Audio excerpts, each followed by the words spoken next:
জাতীয় নির্বাচনে ডামাডোল নিয়ে আমাদের বিশেষ আয়োজন ভোটের মোহনায়। ত্রয়োদশ জাতীয় নির্বাচনকে সামনে রেখে সারা দেশেই এখন একটাই আলোচনা, কেমন হবে আগামীর বাংলাদেশ, কেমন চাই জনপ্রতিনিধি এবং কাকে দেবেন ভোট। এই আলোচনাতেই যেন মুখর প্রায় প্রত্যেকটি চায়ের দোকান থেকে শুরু করে অফিস আদালত সব জায়গা। তো সেই প্রত্যাশাগুলোর গল্পই শুনবো সাধারণ মানুষের কাছে।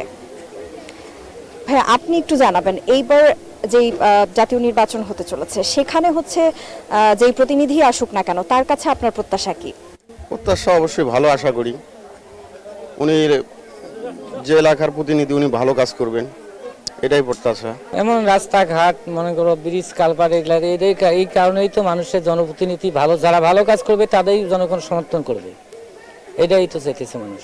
আমার চাওয়া দেওয়ার কিছু নাই, দেশের শান্তি চাই, দেশের সুস্থ নির্বাচন চাই, জোর জুলুম যেন খাটে না। হ্যাঁ, আর এই যে তেল সারের মাহাত্ম্য সমাজে পাওয়া যায়, সমাজে পাওয়া যায় না কৃষক লোকের। এখনো সার কিন্তু আমরা পাই নাই, ভাদ্র মাসে সার বেরিয়ে যায়, 4 দিন ডিলারের কাছে ঘুরিয়েছি। যে কোনো সরকারে হোক, এই দেশে যেন কোনো চাঁদাবাজি থাকে না। আর আমাদের একটু প্রত্যাশা আছে কি, যে আমরা গরিব লোক, আমরা খেটে খাওয়া মানুষ, আমাদের দিকে যখন একটু লক্ষ্য করে।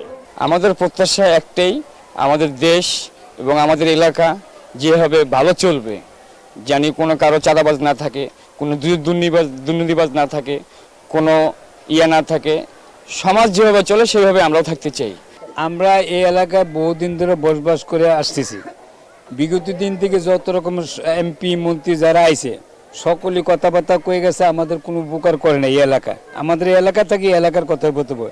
এইখানে অনেক সন্ত্রাস আছে, দুর্নীতি লোক আছে, এগুলি সমাজ মুক্ত চাই। ত্রয়োদশ জাতীয় নির্বাচনে শুনছিলাম ভোটারদের প্রত্যাশা। দর্শক, এই ছিল আমাদের আজকের আয়োজনে এই পর্যন্ত।